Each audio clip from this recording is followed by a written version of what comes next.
To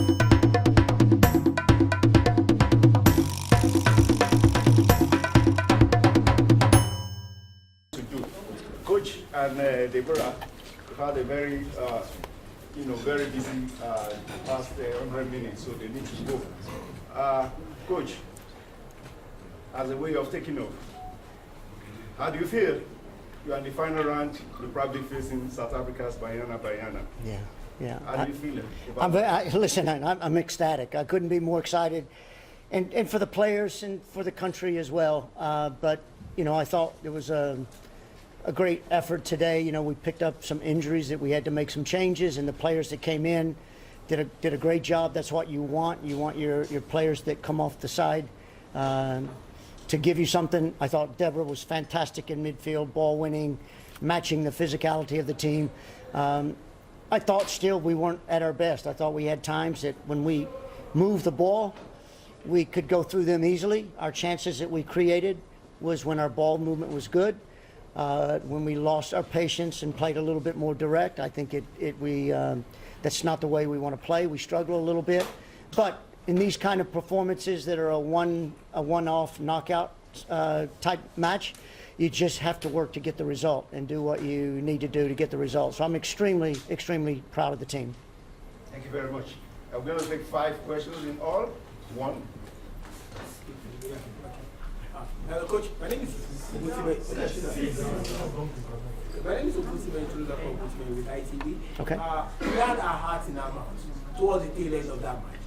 Our hearts in our mouths towards the tail end of that match. Yes. So much pressure on us. Yeah. As a coach, what was going through your mind at that particular point in time? And how can we stop this from happening in the next match? Well, your heart was in your mouth. Every part of my body was in mine too. So I understand. I think at the end when you're trying to manage and finish the game, that's the last 10 minutes. That's what I was trying to get the players to calm down and just manage the final minutes. But the thing that was going through my mind that you all wouldn't have been aware of is that Michelle was really struggling late physically and needed off. And then, when Osi went down at the end of the match, we're now, how do we reorganize this? You're out of subs, they're out of, subs. And so my mind was going, well, then, the adjustments that we needed to make if Osi weren't back in. So my mind wasn't so much about, worried or nervous about the match. My mind was focused on the tactics of what we needed to do in those final minutes. Yeah. Okay, Bumi, then we'll take a woman, we'll take one in front, and then one more. Bumi, quickly. Thank you very much, Coach. I understand you played very well in Cameroon. You barely had just one chance, but here it was very nervy towards the end. What was responsible for it? Is it possible the weather? And if it was the weather to you, would you ask for, because I understand the first match was a night game. Right. Would you prefer a night game, when you probably play the next game in South Africa? Sure. Well, I think look, there's a lot of factors. Tactically, they need a goal. So they're going to be even more direct than they've been, throughout the match. So I think that's part of it. The game got very open because that's all they did was play long ball. So I think that's why the game at the end got a little bit nervy. I do think, I think there's a lot of factors. I think, we have to be smart about the way we travel when we come to these events. We have to be smart about how we take care of the players in between matches and those type of things. And I think the weather it's obviously hot. I mean, the players here in Nigeria are used to it, but again, most of them are playing in Europe, so they haven't played in this heat in a while. Me personally, I would always prefer a night game, but I don't control that. So, my preference is always under the lights, but whether the weather's, hot or cold. Yeah. Jim. All right, so Coach, Jim Francis, my TBC News. I'm wondering, your next opponent, South Africa, scored 3 goals away to Tanzania in the first leg. So everyone is thinking maybe they will progress, but Tanzania still has a chance. They have been terrible for Nigeria in a couple of years. How are we preparing if eventually we're meeting them in the next round? That's for you. Deborah, the players, it's been 16 years, and many generations have come and gone, and they did not make it to the African, to the Olympic circuit. Yeah. But you are the other ladies have a chance to do that now with just the final leg. How excited are you people that so still in contention? I'll be brief. I'll be brief. They have to go. I'll They be. have to, I'll be brief with mine so Deborah can speak. We'll just have to review video and prepare off of what we see. If it's South Africa or whomever, we'll have to prepare based on what we see on video. Yeah, thank you for the question. I would like to say it's a big privilege for everyone of us to represent Nigeria at this level.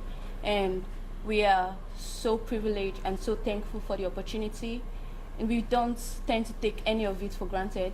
And likewise, we're not going to take our opponents for granted. We would follow our coach's instructions and follow how he wants us to play. And I'm sure by God's grace and with the support of every Nigerian out there, we would overcome South Africa. Of course, there is a strong side. Every team is a strong side. Football is developing in every country. So we are not underrating anybody. By God's grace and with your support, we hope to qualify against South Africa. Thank you. Yes. Congratulations, Coach. Thank you. My name is Chiwe. We came from Azar Studios. Was it tactical to bench Asa Toshola, our best striker offering? Yeah, I think the best way to answer it is we put the what we thought were for the day the best 11 on the field for today to start this match at home. But we have confidence in every player. We had some players that didn't play minutes that are fully capable of helping us. So. Thank you, Amma. Quickly, please. Oh, Mr. Lucky. Yes, Coach. Congratulations once again. Thank you. During the matches, the first and this level, which would you say is the most difficult for you? The first or the second match, which one? Yes. I think there were parts early in the game away that were a little bit difficult, and then we handled it. And then I think at the end today was difficult. So I think they both had, in both of the matches, we had many opportunities to finish it off and not make it difficult at the end. So I think that's where we have to get better. I think away we had 2 breakaways and we scored 2 goals that after I watched the video, they both should have stood away. And then here today, you can go back and look at the opportunities that we had. We could have finished the game off at halftime. So we have to be more efficient and more clinical around the goal. Finally. This is Samuel Akpan from Parsector News. In the last both legs, we created over 8 chances and we just scored 1 goal. This is a big concern, looking at we are meeting clinical South Africa. Yeah. No, I mean, it's always a concern. I would be more concerned if we weren't creating those chances. If we weren't creating those chances, I would have a real concern. I think when you get into tight matches like this, you see it at every level. It's chances were created yesterday with Liverpool and Chelsea, and they weren't finished, and it ends up a 1-0 game. So, Finally. Finally, my name is Franklin Imana from Voice of the People. I want to ask this question to you as a coach and to Deborah as a player. When we saw the Cameroonians trying to do something to which the fans interpreted as voodoo, because we saw the players trying to come to our own opponents in our goalpost, to want to do something at the goalpost, the net and the goalpost. So as a coach, what do you think really happened? Because we want to get a clear picture on why that happened. Look, Deborah may be more qualified to answer this for me because number one, I don't believe in voodoo, so I don't know what all of that was about. But Deborah, I'll let you. Yeah.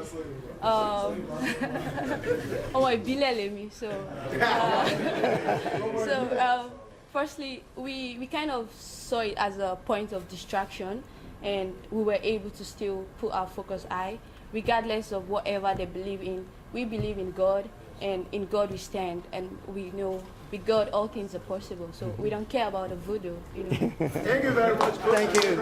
Congratulations. Thank you.